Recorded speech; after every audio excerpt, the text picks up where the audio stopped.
I'm Julia Lee, an Equities Analyst with Bell Direct. There are times in the market where it's very easy to make money, and then there are times where it's hard to make money.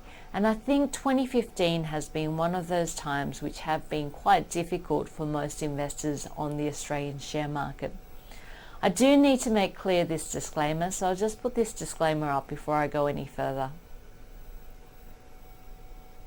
But let's start off by having a look at the US stock market. Now you can see from this chart, which is a longer term chart, the US stock market has been doing quite well. In fact, in 2015, we've seen the US stock market reaching all-time record highs. Unfortunately, the Australian share market does not look as great, and if we have a look at the ASX 200 index, you can see that we're down 5% in the year to date so far, and in fact over the last 10 years we've really seen a bit of a roller coaster ride, with the Australian market not regaining those highs that we saw before the global financial crisis.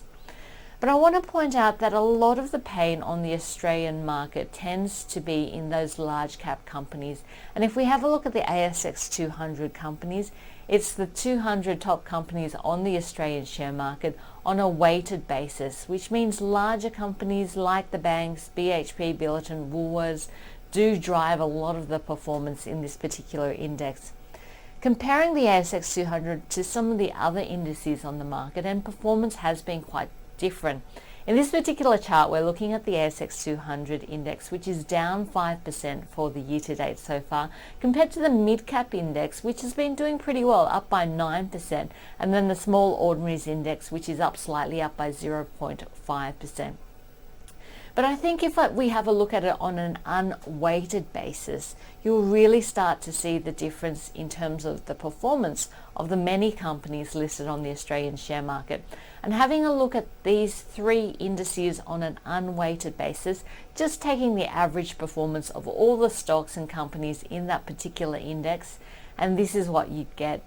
You can see that on an unweighted basis that you see a much more impressive performance. For the ASX 200 index, it would be 8%, for the mid-cap index 10%, and for the small ordinaries a massive 19% on the market. And I think this really does demonstrate that really what investors are looking for is growth in a low growth world. A lot of that growth is occurring outside of your traditional blue chips and the biggest companies on the market, and instead are occurring across some of the mid-cap companies, as well as some of the small-cap companies and a few of the large ones as well.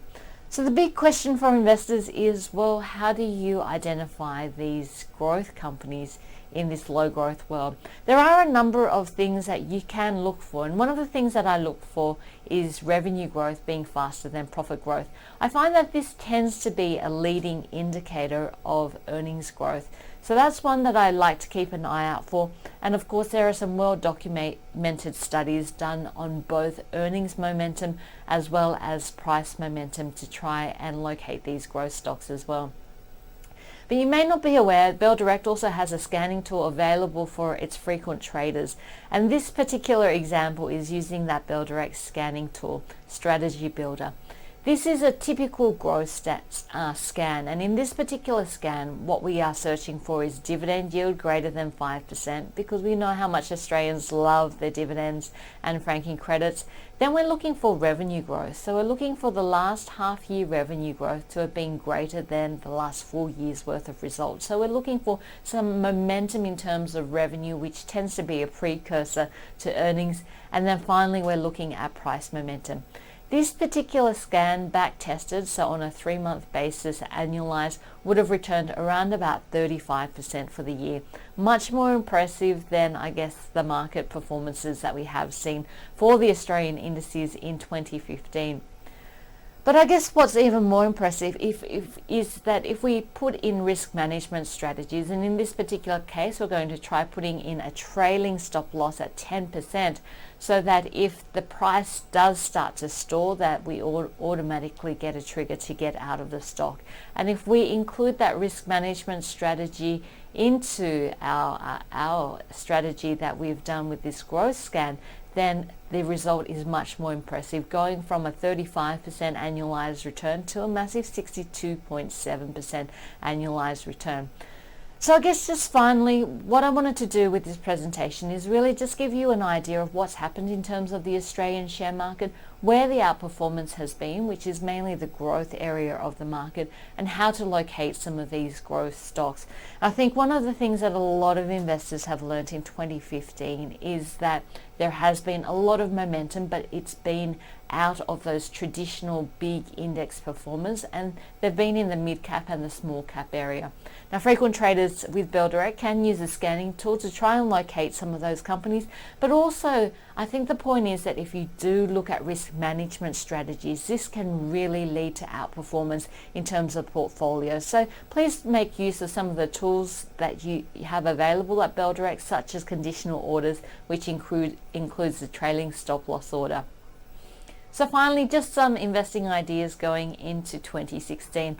It does look like another year where it's going to be difficult to find earnings growth at an index level. So it will very much be a stock picker's market, and investors will be looking for those stocks with price as well as growth momentum.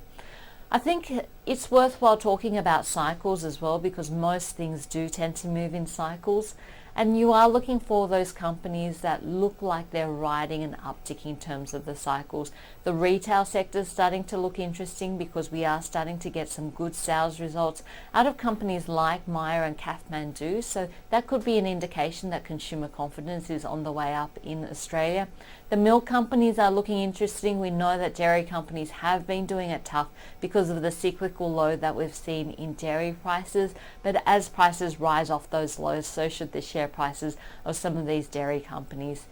So altogether, I wanted to give you some ideas going into this Christmas break. I hope that I've helped you out in terms of what's happened in terms of the market and what to look out for in 2016, as well as some of the tools that are available at Bell Direct. I wish you all the best in your investing future. I do hope it's a very successful one.